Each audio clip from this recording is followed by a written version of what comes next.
cahaya Quran lebih kentara dari semua cahaya yang ada.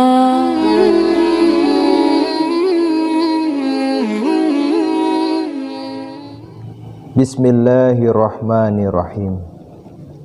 Assalamualaikum warahmatullahi wabarakatuh.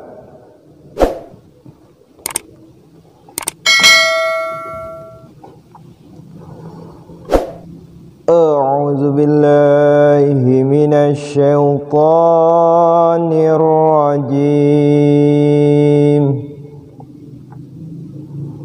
Ya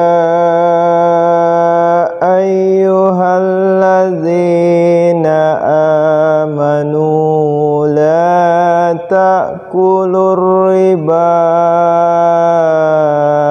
ad'afam mudha'afah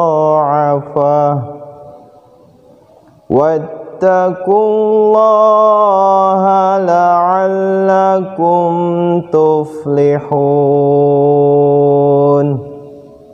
Aku berlindung pada Allah dari godaan syaitan yang terkutuk.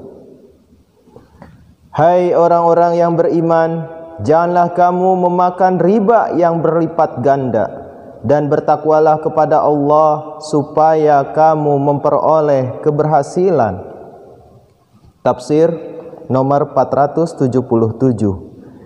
Kata-kata ad'afan mudha'afah tidak dipakai sebagai anak kalimat yang membatasi arti riba sehingga membatasinya kepada jenis bunga uang tertentu.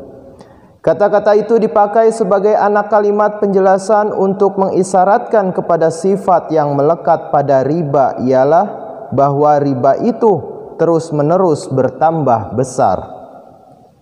Penarikan bunga uang meskipun sekarang disahkan oleh orang-orang Kristen, dulu dilarang oleh Nabi Musa alaihi salam.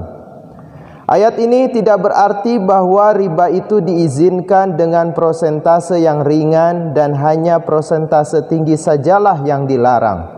Segala bentuk riba itu dilarang, baik ringan maupun secara berlebih-lebihan. Dan kata-kata ad'afan mudha'afah yang diterjemahkan yang berlipat ganda telah ditambahkan hanya untuk merujuk kepada kelaziman yang berlaku di zaman Rasulullah sallallahu alaihi wasallam. Jadi hanya batas ekstrim yang disebut di sini adalah semata-mata untuk mengemukakan keburukannya. Sebenarnya segala bentuk riba dilarang, seperti jelas dikatakan dalam surah kedua ayat 276 sampai 281. Perintah larangan mengenai riba dinyatakan pada waktu membahas soal peperangan adalah mengandung arti yang mendalam. Dalam surah kedua ayat 280 juga larangan penarikan riba itu telah disebut sehubungan dengan soal peperangan. Hal itu menunjukkan bahwa perang dan riba itu saling berkaitan antara satu sama lain, suatu kenyataan yang cukup terbukti dalam peperangan di zaman modern. Pada hakikatnya, riba adalah salah satu penyebab peperangan dan pula membantu memperpanjang peperangan. Wattaqun narallati uiddat lil kafirin. Dan takutlah kepada api yang disediakan bagi orang-orang kafir. Tafsir nomor 478. Dalam surah kedua ayat 276 pun larangan penarikan bunga diikuti oleh peringatan terhadap api. Jelas benar bahwa api peperanganlah yang terutama dimaksud di sini. Kata-kata orang-orang kafir di samping mengandung artian umum, di sini dapat juga diartikan mereka yang tidak menaati perintah ilahi tentang riba. Wa ati'ullaha war rasul la'allakum turhamun. taatlah kepada Allah dan Rasul ini supaya kamu dikasihi. Wasari'u ila maghfiratin min rabbikum wa jannatin 'arduha as-samawati wal ardu u'iddat lil muttaqin. Dan bersegeralah kamu ke arah ampunan dari Tuhanmu dan surga yang nilainya seluruh langit dan bumi yang disediakan bagi orang-orang bertakwa.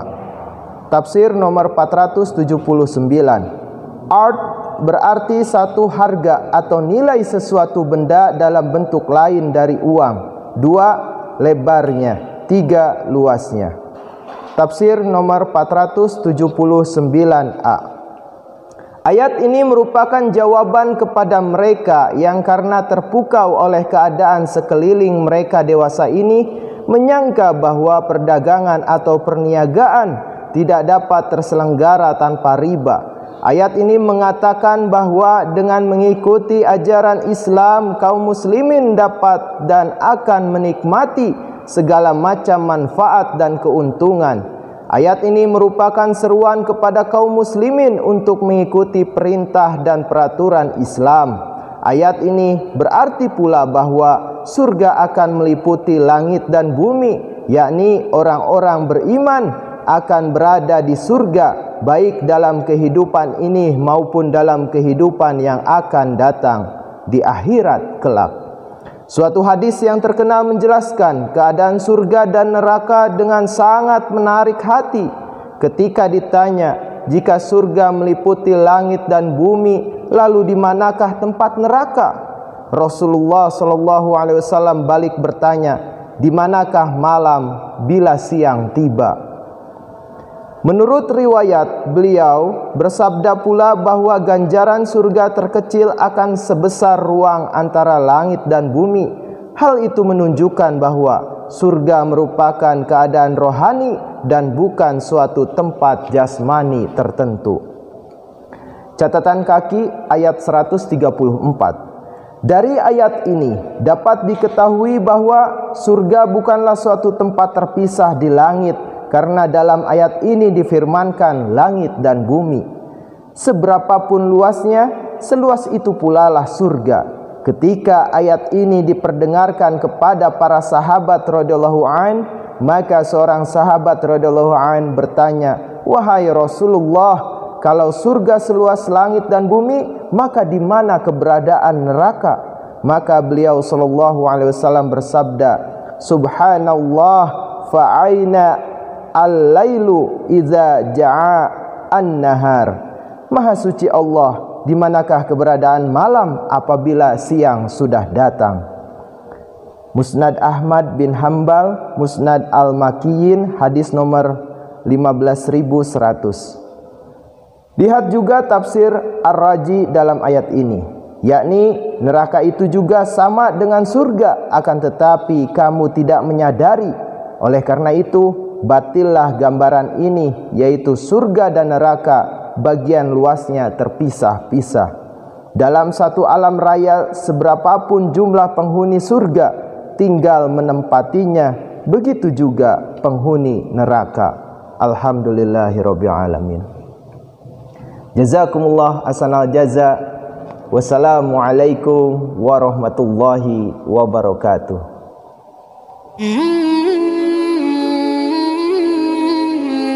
Cahaya Quran lebih kentara dari semua cahaya yang ada. Sucilah dia dari siapa, datangnya ini lautan cahaya.